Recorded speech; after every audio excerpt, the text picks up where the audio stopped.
Здравствуйте, в эфире телеканала «Итоги дня», в студии Надежда Саханская. Коротко о главных событиях.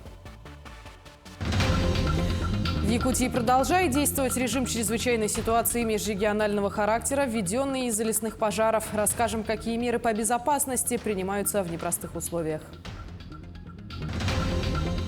За мужество, отвагу и самоотверженность глава Якутии вручил государственные награды участникам специальной военной операции. Исторический двойной юбилей. Ленск отметил 60 лет в статусе города и 280 лет со дня образования населенного пункта. Костюмы, традиции, куклы. В республике стартовала этнографическая выставка, посвященная выдающимся деятелям науки о народах. Провести время на природе, завести новых друзей и обрести профессиональные навыки. Завершилась летняя практика студентов Института естественных наук. Расскажем об итогах экспедиции.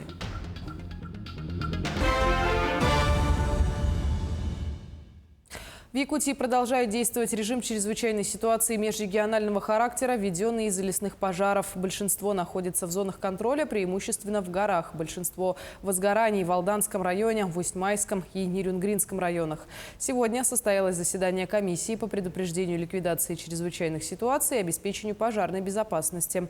Глава республики Айсан Николаев. О том, какие решения были приняты по итогам комиссии, расскажем далее.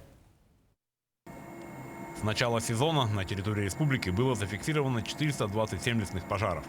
На общей площади более 697 гектар.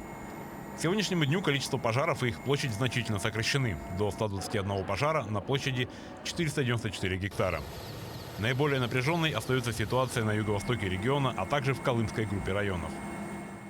Самый большой пожар с территории, охваченной почти 90 тысяч, это Среднеколымский район. Между тем, картина меняется в более лучшую сторону. И в этом плане, конечно, по мере освобождения, повторюсь, этих сил мы поведем Среднеколымский и Верхнеколымский район. В тушении пожаров принимают участие якутские пожарные и бойцы авиалесоохраны, а также их коллеги из соседних регионов, которые практически еженедельно прибывают в республику. Сегодня для борьбы с лесными пожарами в Алданском районе прибывает группировка из Сыктывкара. Также к тушению пожаров привлекается и местное население. Пожары, которые локализованы и ликвидированы, иметь их на особом контроле, так как погода сейчас опять поправляется в ясную и, возможно, возгорание заново. Поэтому будем тщательно проверять те пожары, которые у нас ликвидированы. Это первое. Второе. Значит, было указано на то, чтобы в случае охраны этих пожаров при локализации участвовали местное население, которое менее обучено, чем профессиональное. Профессиональное может быть снято на другие пожары для тушения. На территории республики работают 3 самолета-зондировщика. Як-40 Росгидромета, Ан-26 компании «Полярные авиалинии» и Ан-26 «Циклон» ФБУ «Авиалесоохрана». В связи со сложной ситуацией самолеты сейчас работают только в районах с высоким классом пожароопасности, не вылетая на профилактическое вызывание осадков. Воздействие на облака не производилось на территории этой республики. Это кроме Алданского и Усть-Майского районов, где наблюдается наиболее сложная пожароопасная обстановка. И на этой территории имеется высокий класс пожароопасности. В республике идет оперативная ротация сил. При ликвидации пожара в одном районе силы и средства, задействованные на его тушении, оперативно перебрасываются в другие. Глава республики Айсан Николаев поручил в первую очередь усиливать группировку в колымских районах. Александр Хавренко, Георгий Григорьев, Якутск. Глава Якутии вручил государственные награды участникам специальной военной операции. За мужество, отвагу и самоотверженность, проявленные при исполнении гражданского долга, орденом мужества посмертно награжден рядовой гранатометчик Нюргун Николаевич Мочкин. Глава республики вручил награду его близким. Медалью ордена за заслуги перед Отечеством 2-й степени награждены 13 якутских бойцов. Медали за отвагу удостоены 10 военнослужащих. Медалью за спасение погибавших награжден Анатолий Арбыкин. Медалью за отвагу Донецкой Народной Республики Олег Копылов. Только приезжали люди, сразу вопросы решались с запчастями, сам там туго на самом деле. И боеспособность Барса-2, вот, я служил там, могу говорить, это самое, поддерживали. Вообще помощь республики от носков до, я не знаю, до техники очень достойно. Спасибо всем. Спасибо, кто сети вяжет, они необходимы. Спасибо, кто носки отправляет. Гуманитарная помощь доходит. Это очень приятно. Чувствуешь, что ты не один. Новая партия квадроциклов «Сокол Плюс» и «Сокол Пикап» прибыла в Донецкую Народную Республику, в опорный пункт Якутии. Транспортные средства в начале июля отправились из Новосибирска. Все населенные пункты по маршруту движения были пройдены в соответствии с графиком, сообщили в Едином координационном центре республики. Одновременно в расположение опорного пункта также прибыли и переданные в зону СВО автомобили. Колонна выехала из Якутска в конце июня и благополучно преодолела весь маршрут до Донецкой Народной Республики. На сегодня общее количество доставленных в зону СВО квадроциклов составило около 30 машин. Движение железнодорожного транспорта по Крымскому мосту, остановленное ночью после ЧП, возобновилось, сообщил оперативный штаб Республики Крым. Тем временем оператор железнодорожных линий сообщил о задержке нескольких поездов, 4 в сторону полуострова и 1 из Крыма. Напомним, в 4:20 в понедельник глава региона Сергей Аксенов сообщил о чрезвычайном происшествии в районе 145-й опоры Крымского моста со стороны Кубани. Движение автомобилей и поездов по нему было остановлено. Погибли 2 жителя Белгородской области, пострадал ребенок. Между тем, вице-премьер России Марат Хуснуллин заявил, что Керченская паромная переправа будет запущена в ближайшее время. В Айхале обновят лестницу, соединяющую верхнюю и нижнюю части поселка. Ее построили около 30 лет назад по инициативе первого директора Айхальского горно-обогатительного комбината Владимира Дюкарева. Поэтому в народе лестницу называют «Дюкаревка». Проект ремонта лестничного прохода выиграл в конкурсе «Территория Алроса». Алмазная компания выделила на реконструкцию более 3,5 миллионов рублей. По проекту на лестничном проходе от улицы Юбилейной до Попугаева заменят 215 метров деревянного покрытия и ограждения. Осветят тропу светодиодными лентами, также установят скамейки и 2 беседки. Сейчас администрация Айхала ищет подрядчика для выполнения ремонта. Это была дорога, по которой шли на работу на фабрику 8-ю, в управление Айхальского горно-обогатительного комбината жители поселка Айхал. И это было одно из самых комфортных и мест следования к месту работы. В летний период продолжаются ремонтные работы на дорогах города Нерюнгри. На самых проблемных участках ведется ямочный ремонт с применением новых технологий. В ближайшее время начнется сплошное асфальтирование одной из центральных улиц. Подробности в следующем материале. Середина июля – самая активная фаза выполнения работ по восстановлению уличной дорожной сети города. В этом году было принято решение отказаться от применяемой ранее технологии пневмонабрызга, так как этот метод оказался неэффективным. Сейчас ямочный ремонт делается по технологии горячего асфальтирования и методом инфракрасного прогрева. Такая технология позволяет сохранить места, где часто вскрывается асфальт по каждому лету, до периода где-то 4-5 лет. И гарантийный срок, соответственно, на ним такой же. То есть подрядчик будет гарантированно исполнять какие-то проблемные места. Если вдруг вскроются карты, на что мы думаем, что этого не будет, подрядчик приезжает и полностью закатывает новое основание. Также таким же методом. По улице Южно-Якутская началась подготовка к проведению текущего ремонта дорожного покрытия. В рамках первого этапа запланировано сплошное асфальтирование центральной части. Первый этап мы решили сделать от стройбанка. Как говорят, там нет такой улицы, но все в народе знают, что такое стройбанк. Это где у нас Южно-Якутский технологический колледж. И до универсама Якутия. Бывшая дежурка, Нерюнгри-банк. То есть вот этот кусок дороги, он наиболее пострадал от природы, от дождей, от времени. Вот его будут перекрывать. Остальное будет сейчас в ямочном ремонте. Мы готовимся на этап 2, который будет в следующем году. Южно-Якутская будет полностью сделана, как у нас делает сейчас Дружба народов. Также в планах полное асфальтирование участка дороги в районе Управления социальной защиты населения и Центра занятости. По программе «1000 дворов» благоустраиваются внутриквартальные проезды, тротуарные дорожки, дворовые территории. На сегодняшний день объема у нас порядка 15 тысяч квадратов, но при нашем увеличении, я думаю, то, что мы дойдем где-то 18-20 тысяч квадратов асфальтирования, это действительно большие деньги для бюджета. Мы выделяем его из своего бюджета в основном. Республиканский бюджет нам выделяет на ремонт основных дорог, а ямочным ремонтом именно это нагрузка на наш местный бюджет. В этом сезоне завершится ремонт дороги по улице Дружбы народов. К 1 августа Нерюнгринская ГРЭС заканчивает свои работы в центре города, где из-за гидравлических испытаний пришлось вскрывать дорожное полотно. Начало и конец улицы Южно-Якутская вошли во второй этап, который будет реализован уже в следующем году. Ирина Жданова, Захар Головин, Нерюнгри. Путь к победе. Якутянин Станислав Жезеров стал победителем Всероссийского конкурса профессионального мастерства, прошедшего 29-30 июня в Самаре. С лучшим слесарем аварийно-восстановительных работ России встретилась Мария Кардашевская.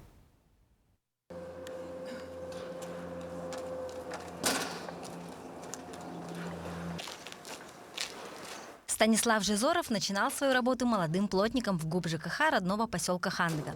И с тех пор специалист уже 20 лет неизменно работает в выбранной сфере. По собственному признанию Станислава, он ни разу не пожалел о своем выборе. И сегодня работает в АО «Теплоэнергия». В эту работу я пришел осознанно, потому что я понял, что это мое. Мне эта работа очень нравится, помогать людям в наших непростых условиях, сами понимаете. Приходится все делать быстро, оперативно. Я, когда выполняю работу и решаю проблему с аварией, когда решается, я чувствую удовлетворение, что я от меня зависит благополучие этого населения. На престижный конкурс профессионального мастерства, прошедший 29 июня в Самаре, приехали 40 слесарей аварийно-восстановительных работ из 28 регионов страны. Все они победили в региональных этапах и заслужили право бороться за звание лучших. Но наш герой был уверен в своих силах. Он показал лучшие результаты во всех этапах конкурса. И как итог, заслуженная победа обрела своего героя. Все приехали победители своих этапов. То есть это лучшие из лучших приехали. И победить в этом конкурсе, конечно, большая честь. И я чувствую гордость за себя, за свой народ, за то, что парень из глубинки приехал и показал себя со всей лучшей стороны. За 5 лет работы в теплоэнергии слесарем сначала Сайсарского энергорайона, затем оперативно-диспетчерской службы, специалист зарекомендовал себя как ответственный и высококлассный сотрудник, способный оперативно реагировать и принимать необходимые решения для устранения аварий. Поэтому для коллег Станислава эта победа не стала сюрпризом. До этого проводились отборочные туры здесь, в городе Якутске. Мы показали, на что, так сказать, способны. Поэтому в этом плане я не был удивлен. Но в России, конечно, я очень рад за него. Считаю, что это все заслуженно. Победителя наградили денежной премией в 300 тысяч рублей. Глава республики Айсен Николаев на своем телеграм-канале отметил, что в год труда, объявленный в республике, очень важно и приятно слышать о том, что наши специалисты получают признание на уровне страны. Мария Кардашевская, Григорий Хлопков, Якутск. Ленск отметил 60 лет в статусе города и 280 лет со дня образования населенного пункта. Датой образования города принято считать 13 июля. На протяжении всей праздничной недели на разных площадках были организованы мероприятия. Самые масштабные прошли в субботу. Это и парад маломерных судов, впервые организованный в Ленске. А на площади прошел кулинарный конкурс среди предприятий и фестиваль воздушных змеев. Традиционно были организована ярмарка рукодельниц, а на площади прошел торжественный концерт, где муниципальные власти вручали различные награды отличившимся ленчанам. Я уверен, что вы все, каждый из вас, наряду со мной, конечно же, хотим, чтобы наш город развивался, хорошел, был лучше, чище, красивее. И, конечно, мы все этого хотим, и стремиться к этому, и сделать это можно достичь только благодаря совместным усилиям. Нам необходимо всем органам власти, всем предприятиям, учреждениям, предпринимателям к этому стремиться, и в единстве только мы можем этого достичь. 25 судебных исков в отношении поселения Алданского района. Вот итог совместных рейдов Роспотребнадзора и прокуратуры, которые прошлись по площадкам для временного хранения мусора. Что предприняли администрации поселений в ответ на исковые заявления, узнавал Руслан Павлов. Уборка мусора в городах и поселках давно стала притчей во языцах. Но несмотря на всевозможные усилия и проверки, население с каждым годом потребляет все больше, а мусор складируют где попало и какой попало, не придавая особого значения его габаритам и содержанию. Роспотребнадзор и прокуратура проверили площадки для временного хранения мусора, за которые несут ответственность администрации поселений. Как итог, пачка судебных исков за нарушение требований санитарного законодательства. Выявлены нарушения, поданы 25 исков, это 12 в отношении ГП город Алдан и 13 в отношении ГП город Тамур. Все иски удовлетворены в полном объеме и площадки будут приведены в соответствие. Также хотелось бы обратиться к населению, индивидуальным предпринимателям и юридическим лицам, чтобы в преддверии празднования столетия нашего прекрасного города мы привели его в чистоту, в порядок и радовались этому празднику. Отвечать за нарушения и устранять их будут главы поселений. Однако проблема куда глубже и уходит корнями в обычное воспитание и ответственность людей. На мусорные площадки и в контейнеры частенько сваливают не только бытовые отходы, а и строительный мусор, мебель, тару из магазинов и прочее. Брошенные небрежно шкафы и диваны ломают ограждения и создают захламленность на мусорных площадках. Когда даешь правдивый ответ тому же человеку, он соглашается, но тем не менее свою линию продолжает гнать. Это люди, которые не хотят украсить.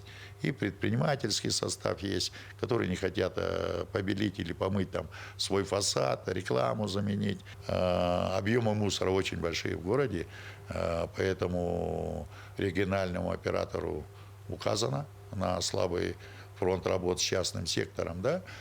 Оператор по сбору ТКО не в состоянии, да и не обязан вывозить негабарит на свалку. Более того, каждая торговая точка, учреждение обязаны иметь баки для мусора и договор на его вывоз. В реальности с региональным оператором договоры на услугу заключает меньшая половина населения и предпринимательского сообщества. Руслан Павлов, Александр Лукин, Алдан. Ну а в Ржевском районе завершился очередной сезон патриотического лагеря имени героя Федора Хлопкова. В этом году его участниками стали ребята из Дальнего Востока и впервые из Донецкой Народной Республики. Всего 61 человек, из них 29 якутян. На протяжении 2 недель они проводили поиски военных артефактов и поднимали останки красноармейцев. С результатами их работы ознакомилась Айсена Бурнашова. Это реконструкция одного из боев Великой Отечественной войны. Солдаты Красной Армии атакуют бойцов вермахта. Враг крепко засел в траншеях, но вот вступает артиллерия. Рукопашный бой, и фашисты повержены. Над полем сражения реет знамя победы. Громогласные «Ура!», как почти 80 лет назад, в годы Великой Отечественной войны, на этом же месте красноармейцы сметали врага. Ответственность большая, получил много эмоций, на себя почувствовал, как было во Второй мировой войне. Как не почувствовать, если даже форма историческая, а реквизит военных лет? Это винтовка Мосина. Именно с этим оружием ребята только что выступили на поле с реконструкцией. Вид у винтовки довольно серьезный, весит около 5 килограммов. Кстати, с этим же оружием сражался и герой Советского Союза Федор Хлопков. Сегодня о тех сражениях напоминают и поисковые находки, гильзы, гранаты, фрагменты боевых машин. Патроны, укладки, даже часть керосиновой лампы, которая была выкопана в блиндаже. Якутянка Валерия Савинова впервые в лагере Хлопкова. Хрупкую девушку не смутила ни жизнь в палатке, ни тяжелые раскопки. Ее первые находки – гильзы. Их она повезет в Якутию на память. Зацикливаясь на гильзы, мы находим останки солдатов. Ты сама находила человек? Да, это произошло в первый день. И, кажется, это было 3 солдатов или больше, может. Вот эта смена 3-я подняла 10 бойцов и 1 медальон. Медальон является наиболее значимым, наиболее желанным результатом работы поисковиков, потому что он дает надежду определить фамилию конкретного бойца.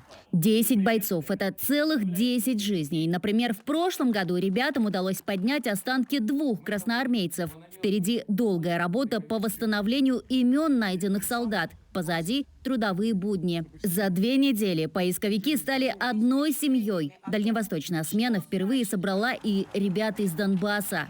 Осознанная часть жизни, они жили в войне. И вот эти параллели временные, исторические, с Великой Отечественной войной, с сегодняшней войной для современной молодежи имеет особый смысл. Сохранить историческую память, вместе пройти испытания. За этим в лагерь Охлопкова и приезжают ребята. Под теплые разговоры у костра каждый пообещал вернуться. Следующая смена состоится в июле 2024 года. Айсена Барнашова, Виктор Олесов, Ржевский район, Тверская область. Сегодня, 17 июля, свой профессиональный праздник отмечают ученые-этнографы. Он приходится на июль неспроста, ведь сейчас идет самый разгар практик и этнографических экспедиций, которые в дальнейшем подарят нам еще больше исторических памятников. С некоторыми из них можно будет ознакомиться на выставке «Костюмы и традиции куклы». Подробности в материале Марины Захаровой. Хранитель отдела фондов Татьяна Старостина отмечает, что целью было создать максимально приближенные по пропорциям, лицам, одежде, фасону, цвету и материалу уникальные экспонаты, которые смогут передать традиции и особенности народов Якутии. Экспозиция ознакомит с 14 куклами, сделанных по заказу, а также собственностью музея, оригинальными одеждами и украшениями, послуживших им основой. В работу над костюмами были также привлечены и современные мастера. И в отношении долганского костюма тоже это работа современных мастеров, долганских мастеров. И вот отсылка, что у нас есть и современное, есть еще и традиционное. И вот соблюдая традиции, сохраняя традиции, мы постарались передать именно одежду, через одежду и быт, традиции. Работа над куклами – процесс объемный, долгий и кропотливый. Изучение этнических экспонатов музеев Якутска, Санкт-Петербурга и Иркутска, подбор материалов, постоянный контакт со специалистами. Было сделано все, чтобы экспонаты были максимально достоверны. Разумеется, не обошлось и без сложностей, но талантливому мастеру удалось найти верное решение. Она подошла к этому несколько другим путем. Она слепила из полимерной глины, собственно, из чего сделаны эти куклы, и раскрасила их, как было бы в оригинале. Потому что шить из оленевого меха она попыталась, мы тоже находили различные варианты пробовала она, но все они не прошли, как бы сложно было с ними работать, и они и не так смотрелись, и поэтому она нашла вот такой вот удачный выход, на мой взгляд. Идеей для создания выставки послужили фарфоровые куклы народов России, сделанные на Императорском фарфоровом заводе, 2 из которых можно будет увидеть на выставке. Вдохновившись ими, было решено сделать свою коллекцию, но уже представляющую народы, проживающие на территории Якутии. Все работники музея были вовлечены в процесс создания кукол. Каждый эскиз, каждая деталь прошла тщательную проверку на качество и сверку с образцами традиционных костюмов из собрания музея Ярославского, которым более 100 лет. Марина Захарова, Павел Пахомов, Якутск. В Амге завершилась 14-я спартакиада «Джулур» по адаптивным видам спорта. В соревновании приняли участие 683 спортсмена из 24 команд. Их сопровождали 271 представитель и 63 тренера. Спортсмены состязались по 3 категориям: 6 видам спорта: голболу, волейболу, шашкам, легкой атлетике, пулевой стрельбе и настольному теннису. Был разыгран 81 комплект медалей. По итогам соревнований в первой группе первое место заняла команда Якутска, во второй группе команда Нюрбинского улуса и в третьей группе первое место заняла команда Горного улуса. Следующая 15-я спартакиада по адаптивным видам спорта в 26-м году пройдет в Вилюйском улусе. Я считаю, что мы достойно отработали, амгинцам понравилось. Еще я вот, пользуясь случаем, хочу поблагодарить все население Амгинского улуса, которые принимали участие в открытии и закрытии спартакиады по адаптивным видам спорта. Да, здесь они работали на поле, на открытии. Если вы видели открытие, это стоят обычные люди, это не профессиональные танцоры, скажем, да, вот. Но постановщики, конечно, были хореографы тоже местные, с Амги, и также с Снегов приехали, и они очень-очень большие молодцы. Провести время на природе, завести новых друзей и обрести профессиональные навыки. Завершилась летняя практика студентов Института естественных наук. И примечательна она тем, что ребята исследовали одно из самых загадочных мест нашей республики – озеро Лабынкыр. В научную экспедицию отправился и мой коллега Сергей Михедов. Кристально чистая вода, уникальная лесотундра и чистейший горный воздух. Все это гармонично сочетает в себе озеро Лабынкыр. Настоящее чудо природы нашей республики. Преодолев 100 километров по абсолютному бездорожью, группа студентов СВФУ из 20 человек вместе с руководителями и учеными принялась исследовать озеро вдоль и поперек. На всю работу у студентов около 2 недель. Эта практика, она комплексная, она включает в себя ряд исследований. Но основными являются это исследования здесь на озере Лабынкыр. Это ландшафтов, это проведение дистанционного зондирования, это изучение видового состава рыб, это орнитология, это составление туристских маршрутов и так далее. То есть она такая многогранная практика. Ну а в свободное время всегда есть чем заняться. Изысканиями увлечены как бакалавры, так и магистранты из разных групп. Поэтому подобный выезд – прекрасная возможность обзавестись новыми друзьями. Рыбалка, настольные игры и, конечно же, поход в горы. Скучно здесь быть просто не может. Например, студент 4-го курса Иван Белолюбский уже бывал в различных путешествиях. Даже покорял гору высотой 412 метров на Курильских островах. Учится на отлично и наслаждается такой практикой. Природа очень красивая, необычная, разнообразие растительности. Мои ожидания полностью оправдались. Я очень рад сюда приехать, увидеть всю красоту вживую. В следующем году буду поступать на магистратуру.